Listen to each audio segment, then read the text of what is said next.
Read this real quick, man. Rich Paul hints that the Lakers don't have the same foundation culture the Heat have. LeBron was always a pro regardless of what Miami was. Sometimes that gets misconstrued. But going back to mindset, Pat Riley's mindset, Pat had a championship mindset. So the foundation was, it don't matter if you're upset. We're doing things this way. If there was room to grow for the Lakers, it would be in that department. And I'm telling you, dog, and this is why I get upset, because an outsider is going to try to tell me as a fan that the front office isn't is been dysfunctional. No. And I keep saying, this is why I keep emphasizing this point. And like I said, man, I've been doing videos on other teams, OKC. What they doing, man, is it could go down in history books. Uh, the Orlando Magic, they coming on strong now after a slow start with after bringing in Desmond Bain, they rolling. The Knicks are doing good. Detroit Pistons, what can you say? They putting the league on notice, shocking the world. Uh, San Antonio Spurs are back.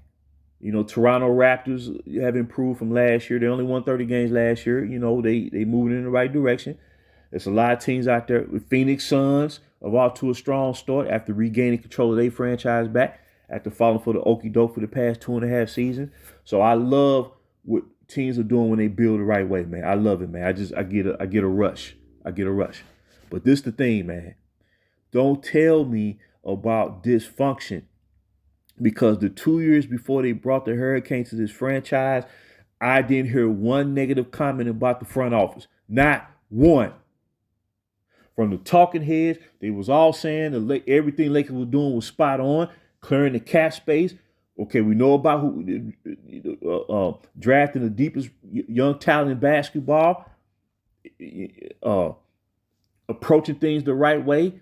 Whatever was going on behind the scenes, they was addressing it, correcting it, moving forward. Everybody was on the same page. There was nothing negative being said. The moment you brought this dude Adam to the equation, man, mom and pop. I didn't heard that a billion times.